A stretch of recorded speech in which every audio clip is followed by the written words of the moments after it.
साथियों नमस्कार, स्वागत आप सबों का। सातवें चरण को लेकर आप सबों को पता है कि अभ्यर्थी इस गर्मी में भी, चिलचिलाती धूप में भी आंदोलनरत हैं और कल एक पत्र जारी हुआ जिस पत्र को देखकर तकरीबन सभी अभ्यर्थियों के मन में एक थोड़ी सी उम्मीद जरूर जगी होगी।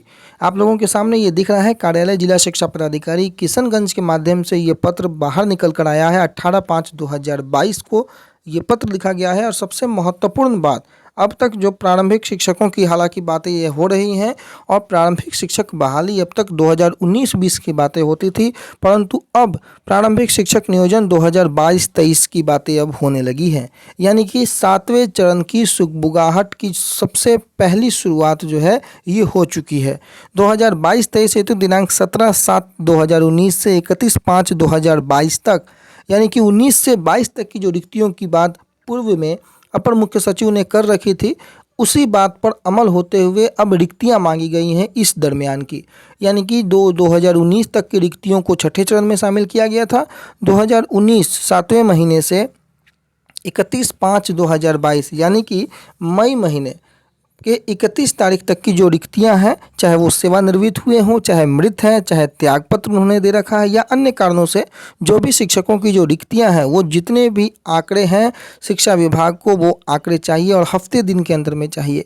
सबसे महत्वपूर्ण बात, अगले जो सातवें दौर का जो नियोजन होना है उसमें इन रिक्तियों का जुड़ना बेहद आवश्यक है, चूँकि जो बैकलॉग सीटें होती हैं उनके साथ जब ये रिक्तियाँ जुड़ेंगी तो अच्छी खासी रिक्तियाँ लेकर सातवें फेज में ये बहाली आएगी और उन बहालियों पर जो आम अभ्यर्थी सातवें चरण के लिए इंतजार कर रहे हैं उनकी बहाली मुमकिन हो पाएगी और ये अच्छी खबर है। आगे अगर आप देखेंगे विषय वस्तु में, तो उपयुक्त विषयक अंकित करना है कि दिनांक 17/5/2022 को वीडियो कॉन्फ्रेंसिंग में निदेशालय के द्वारा निर्देश दिया गया कि 2022-23 के लिए प्रारंभिक शिक्षक नियोजन की कार्रवाई आरंभ किया जाना है। यानी कि ये सातवें चरण की बात हो रही है, 2022-23 की बात हो रही है। ज्ञातव्य हो कि ये जो अधोहस्ताक्षरी कार्यालय पत्रांक 711 दिनांक 16/7/2019 के द्वारा 2019-20 के शिक्षक नियोजन हेतु जो वांछित आंकड़ा आपसे दिनांक 24/7/2019 को प्राप्त किया गया था, वर्ष 2022-23 के प्रारंभिक शिक्षक नियोजन हेतु निम्न विहित प्रपत्र पर दिनांक 17/7/2019 तिथि को आप ध्यान दें, 17/7/2019 से 31/5/2022 तक, यानी कि 31/5/2022 तक जो सेवानिवृत्त हैं, मृत हैं, जिन्होंने त्यागपत्र दे दिया है या अन्य कारणों से अगर जो रिक्तियां जो शेष बची हुई हैं उन रिक्तियों का ब्यौरा मांगा गया है।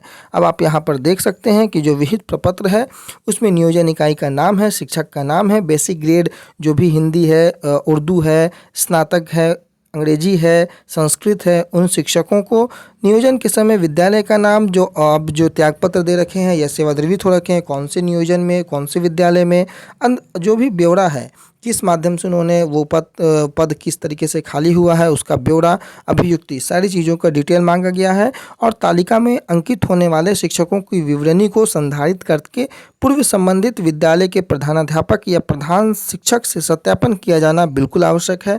चूँकि वो जानकारी सही है कि नहीं है, उसका सत्यापन प्रधान शिक्षक या प्रधानाध्यापक ही करेंगे और उसके बाद इसको 1 सप्ताह के अंदर अनिवार्य रूप से जमा करना ये बेहद आवश्यक है। ये आदेश है जिला शिक्षा पदाधिकारी किशनगंज की ओर से ये आदेश दिया गया है। सबसे महत्वपूर्ण बात कि विभाग ने सातवें दौर की बहाली को लेकर के जिस प्रकार से अपने मंसूबे बनाए थे, उस मंसूबे में पहला कदम है। अभ्यर्थियों को अभी भी रुकना नहीं है।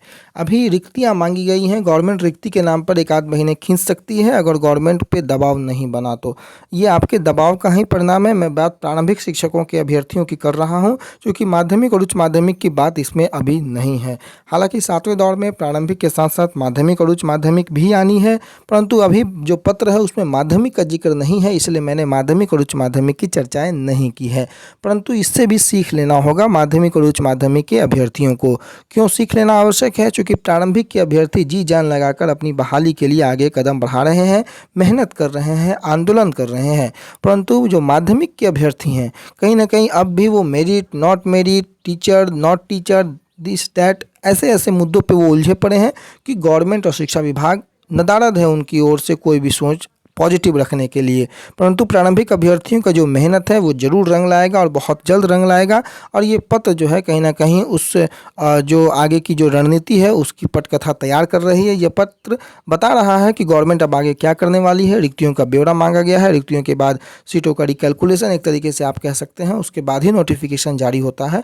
बैकलॉग सीटों का रिकैलकुलेशन होगा, जो सेवानिवृत्त हैं, जो मृत हैं, जो त्यागपत्र दे रखे हैं या अन्य कारणों से जो सीटें खाली हो रखी हैं उसका रिकैलकुलेशन होगा।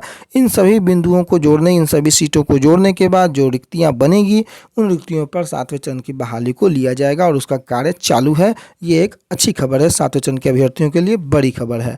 फिलहाल के लिए यही, आने वाले समय में जो भी अपडेट होंगे आप लोगों तक पहुंचाएंगे।